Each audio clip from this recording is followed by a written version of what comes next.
Michael Hernandez here, MLH Media, and I'm here alongside the man, the one that is getting everything going over there for A1 Combat, Mr. Tom Anderson. A guy that has, to say you have your plate full, I think would be a little bit of an understatement for these upcoming shows. You definitely have garnered quite. I think this is what, 4 shows within the next like 3 coming months, man. You're an insane man over there, Tom. Let the fans know how you're doing. Yeah, no, we're doing great. I mean, the platform's growing, our viewership is going through the roof, according to UFC. So it's great. We're really excited. We're excited about our new deal with Chumash that gets us back into the Central California area. It's a great venue. We got a badass card on the 4th. It's gonna be free on YouTube because UFC has an event that night. But it's a sick card, man. So, you could put them on 2 screens. You could have UFC on one and watching ours for free on the other one. Yeah, crazy, crazy cards. Lots of great fights we were able to score. Yes, just busy. We're rolling into next year. Hopefully with a new contract on Fight Pass and gonna probably do 12 pro cards next year. So we're ramping up, as they say. One thing I think that a lot of fans may undermine from your guys' organization is the amount of activity. Like how you stated, have slated to have 12 pro shows next year. And then, this past year, you guys have just been raking them out, even too, working with organizations like Combat U to help to partner out shows. How much do you think that has helped to have the growth of A1 Combat just growing even further from, simply just being the organization with having the California kids name on it? You guys are truly making a name to have stars just build platforms of their own. Peyton Talbot has obviously grown into a beast of his own in the UFC, and then now you're having guys like Joseph Morales that are winning the Ultimate Fighter, and like how you stated, viewership now going through the roof. Do you think kind of almost having these cards on YouTube in a sense isn't a benefit to you guys because it's getting you guys out to a little bit more of a bigger market, and then on these shows that are on UFC Fight Pass, you guys are starting to see the viewership go up even more so, right? Yeah, I think it's just, we we kind of we turn the corner, I guess, or we walk through the fire, or whatever you want to call it. I mean, we took our lumps, man, like serious. It was hard to keep us going. Now we're in our 4th year, and like I said, turned the corner. We're known. I think our organization is known now for excellent production. Like you watch our card, I'll put my show up against anybody's anybody else that's broadcasting on Fight Pass or any other platform. You look at my show, you look at theirs, and you say any day of the week we're as good or better as anybody else. So I think that's a testament to just continuing to work on the show constantly. Like, what can we do better? How can we get better lighting? What are all the little tweaks and stuff? So we got that there, and then our reputation for having tough fights. I don't give guys easy fights. You can look at my cards. You can pull any card up and you tell me one easy fight on there. And I just don't see it. That's why I tell the guys, I get a lot of calls. Well, hey man, we want to do this and we want a favorable opponent. It's like, call somebody else, bro. Like you want me to set you up with a can or some shit? Like it's not gonna happen. Like we're broadcasting, and we don't have the money that some of the bigger organizations have. So the only thing that we can really bring to the table outside of production is good fights. Like people want to watch good fights. They don't want to see somebody get smoked in 2 seconds because it's some can. Like they want to see like, hey, this is a great match, and it went back and forth, and finally this guy won in the 2nd round or whatever. So that's what we're building. What's really what we're building our reputation on is just having badass fights, really. A couple of badass fights that are coming up are definitely on October 4th. On that card you were speaking a little bit about, over there at Chumash Casino, Mirali Husseinayov taking on Meng over there in the main event. And then, of course, in the co-main event, you have former A1 Combat champion Ernie Juarez taking on Humberto Bernadette.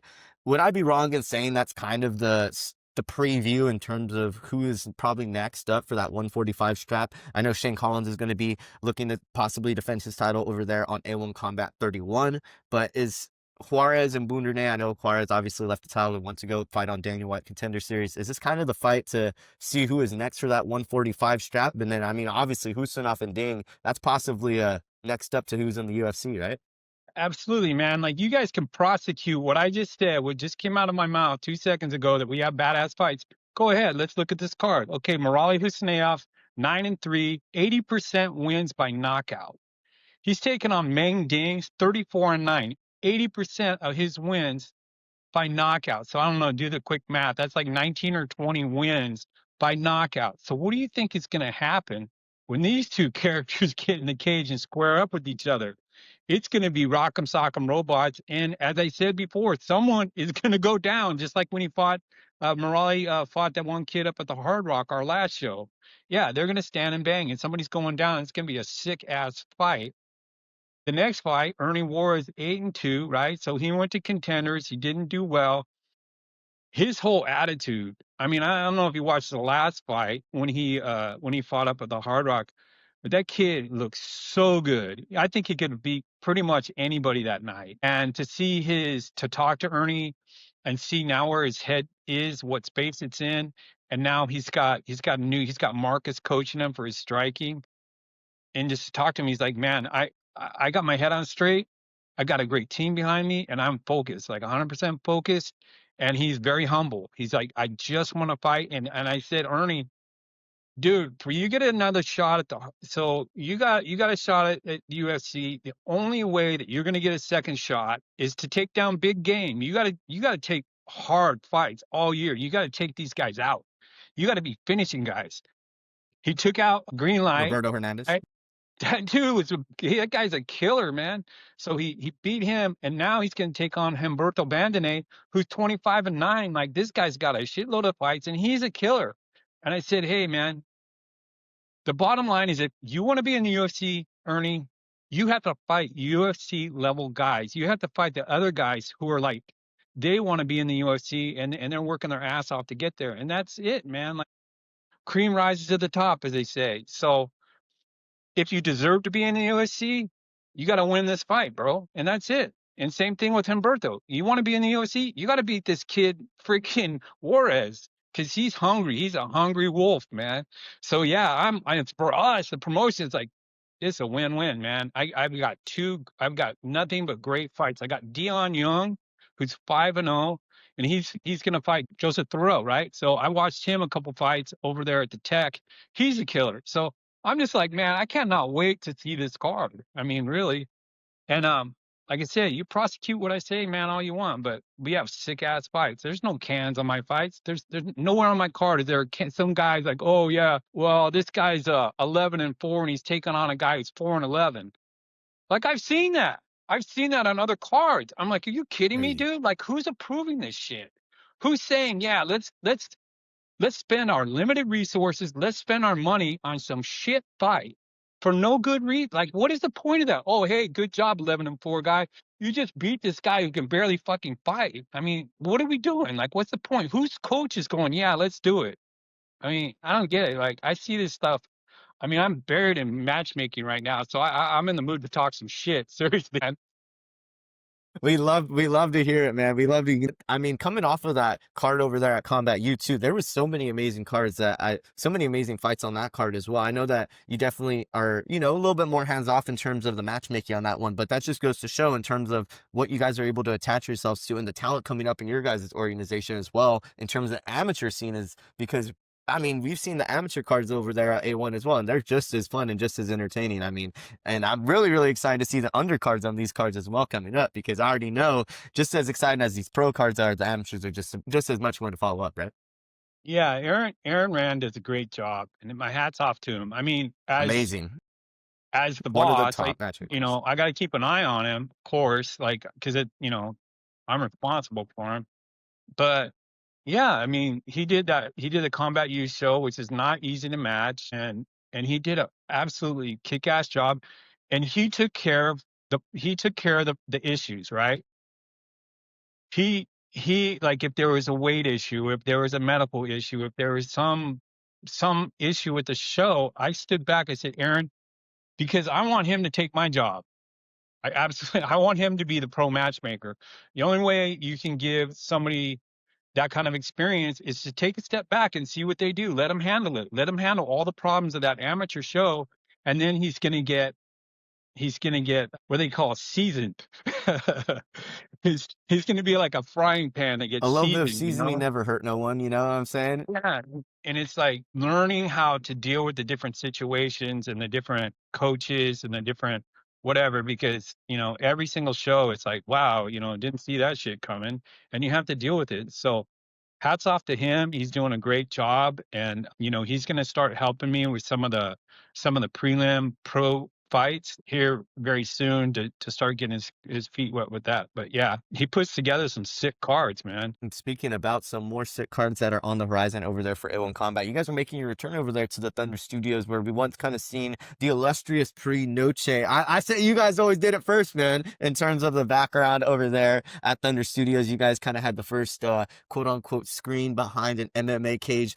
And I believe Right. that was for one of your guys' first ever cards over there at A1 Combat, right?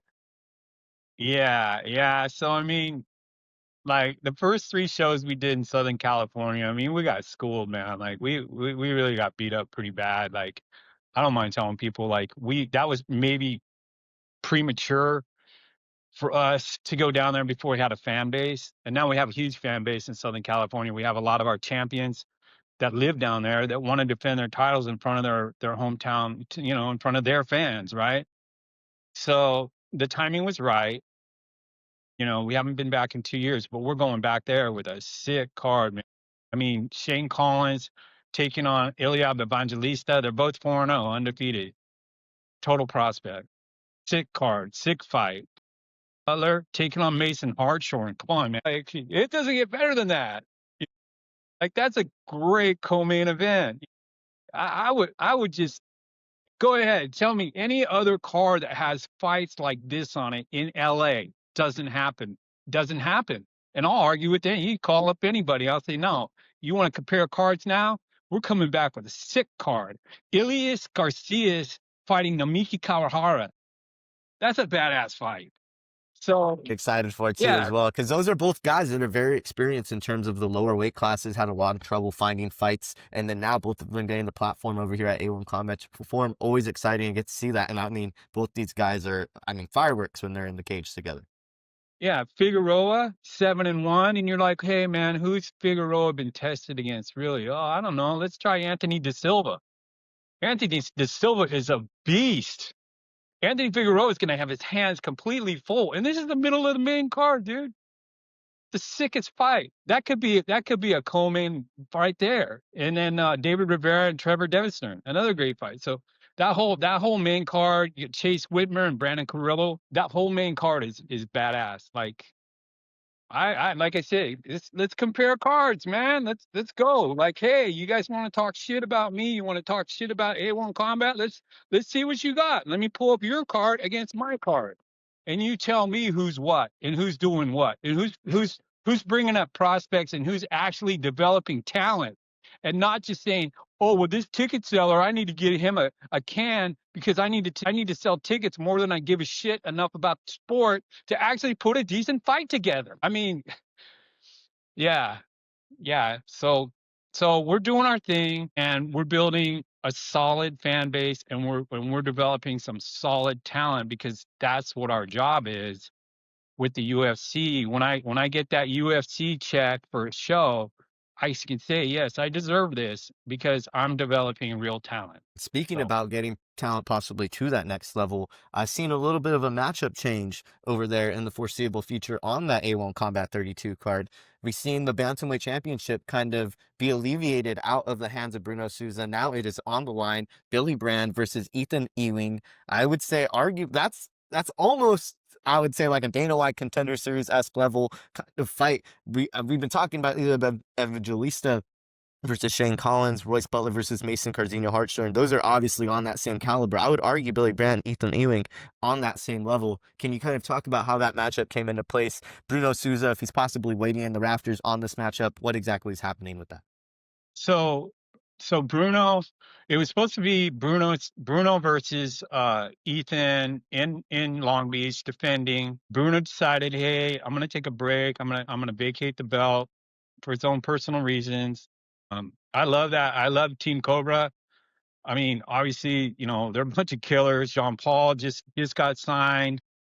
Shane's our featherweight champ, and Bruno was our bantamweight champ, and a double champ at one point. So he said, "Hey, I need to do this." And I said, "Of course, it's your life, man. You do it. Like if you don't want to keep fighting or you want to take a break, absolutely. Like." who am I? um, so then we started looking around, man, searching everybody to fight Ethan. That was tough. There was no takers. And I mean, I threw a very wide net for opponents for Ethan, and it was no, nah, we don't want this, we don't want that fight. We don't want. Like, all right. I mean, I was looking up and down the East Coast. I was calling every single manager I knew. I was sending out like just these blanket, like, hey, do we have a reason, like a good match for this kid? And then the answer just kept coming back, no. And so I talked to his manager, and Billy Brand's been a workhorse for our promotion for a long time. Extremely entertaining. Went to Contenders, didn't do well, so now he's trying to get back in. And coming off a win over at 559, I was there. I watched that fight at Eagle Mountain. I said, "Hey, Billy, nice fight." As he was walking by, you have to reward the people who work hard for you, who fight. And I said, man, that's an interesting matchup, Billy Brand and Ethan. And so they took the fight. The only caveat was they wanted to move it. Billy's like, hey, I need a little bit more time. Can we move this to the Hard Rock? And Ethan was accommodating. He said, sure. I'll beat your ass wherever you want, bro. so, so there it is. So that's the main event. It's a sick main event. Like I said, that's going to be entertaining. Billy is always entertaining. I'm sure Ethan's going to have no problem accommodating whatever shit he wants to do. And then I booked Joy Pindell. Joy is over at she's our women's featherweight, and this is crazy. So she just lost to Zarina Turi, lost it Invicta. And so I called her. I said, "Hey, Joy, when do you want to defend your belt, your featherweight title? You haven't fought in a year. You haven't been like I want to say like a year." And she said, "I said I got a spot open November 7th." She said, "Sure." She said, "Who are you thinking?" And I had a couple names. She said, "What about Zarina?"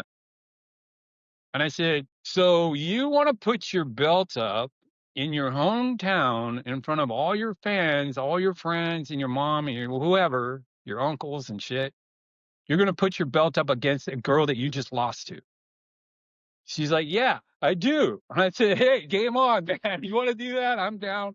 I think that's a great fight because, she's going to come out like a tiger, man.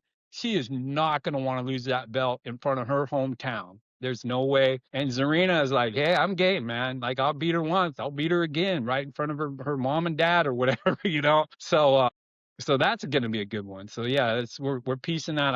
I just booked Katarina Legareta a fight against a really good Isa Cortez, great fight. So yeah, I'm working my way down that card now. I got the main and the co-main done. I'm just I got a bunch of offers out on that, and it's gonna be Hard Rock's our home, so we always put on a great show there, no matter what.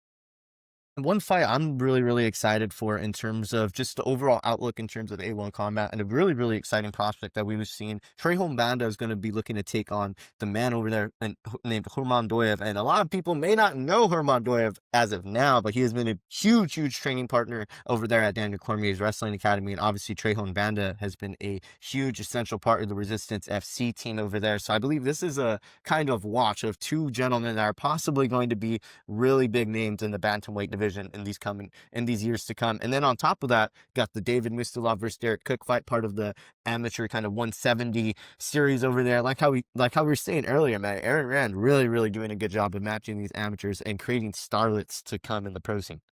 Yeah, I mean, developing talent at all levels, developing the amateurs to go pro, and so we want to make sure when that fighter and his coach and his team decide he's ready to turn pro, that he's fought some good fights. Nothing worse than doing your pro debut and getting knocked out in 2 seconds, right? You want to make sure you're absolutely 100% ready, that you've again not faced a bunch of easy wins. I mean, I don't know what that would do for anybody having a padded amateur record. That's like the dumbest thing I've ever heard in my life. It's like, no, dude, you want to fight tough fights as an amateur, because guess what? It doesn't matter. It It doesn't doesn't get matter. easier. It doesn't You could get be 1 easier. and It 11 as only an gets amateur, harder. but you fought the toughest guys you could absolutely find, and when you debut, you're just smoking dudes. So yeah, I mean, my frustration is I watch this stuff going on daily, this crazy decisions that people are making, for their fighters, and it's like, dude, do you know how stupid that is? Like seriously, like how dumb that is for you to take an easy fight for that amateur fighter when he it's his fourth fight and he's proven himself in the cage already, that you want to give him a layup fight. I mean, that's so yeah, it's a little frustrating. I keep most of my thoughts to myself except when you interview me. I have a great. It's a compliment to my interviewing skills, right? Yeah, man. I mean, most people are like, yeah, whatever, Anderson. Just keep it to yourself. But there's things we'll do and there's things we won't do.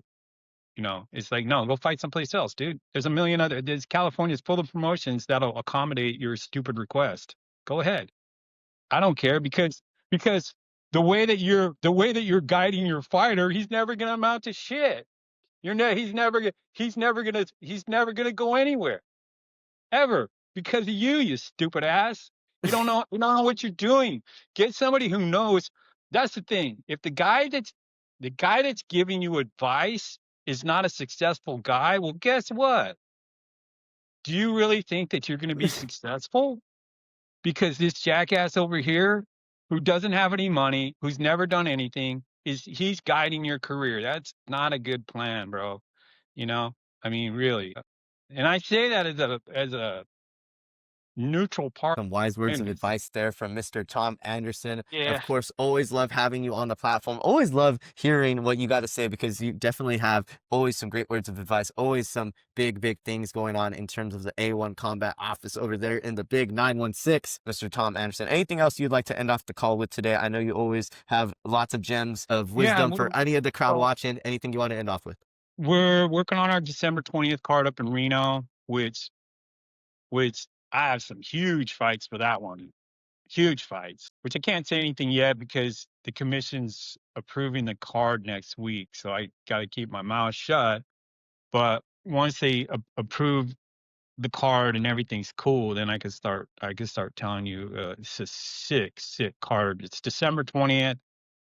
UFC's already gone on break, so we're pretty much going to be the only thing on TV for MMA fans to watch. So this card's going to do very well, and we're gonna deliver on that card, 100%. So I'm excited about that. I'm just excited about next year, rolling into next year with 12 pro cards, and then some amateur cards, and then we have the pro Muay Thai going too. A lot of people don't know about that yet, but we have Muay Thai X is our pro Muay Thai league that we're launching. A whole different audience. A lot of big things going on over there in the A1 combat turn in the office and I would say overall in the MMA sphere, man, you guys are killing it. Big things coming up. Really, really excited to see what that Reno show's going to amount to. Over there, going to be at the Caesars area over there in Reno, correct? Yeah, so we have a great new relationship. Well, we have a great relationship now with Caesar Entertainment. They're excited to have our events on their, they have 52 properties across the country. It's a new relationship for me, but an old relationship for Uriah. So yeah, it's gonna be good, man. We're gonna be able to spread our wings as much as we want in the next year. So yeah, it's good. It's gonna be fun, Going man. A1 Combat going over there to the gambling state of Nevada here pretty soon. Of course, killing it over here in their home state of California. Pleasure to have Mr. Tom Anderson over there from A1 Combat on. Thank you so much for your time today and talking about Thanks, these Michael. upcoming cards. Michael Hernandez, MLH Media, signing out with the man himself, Tom Anderson.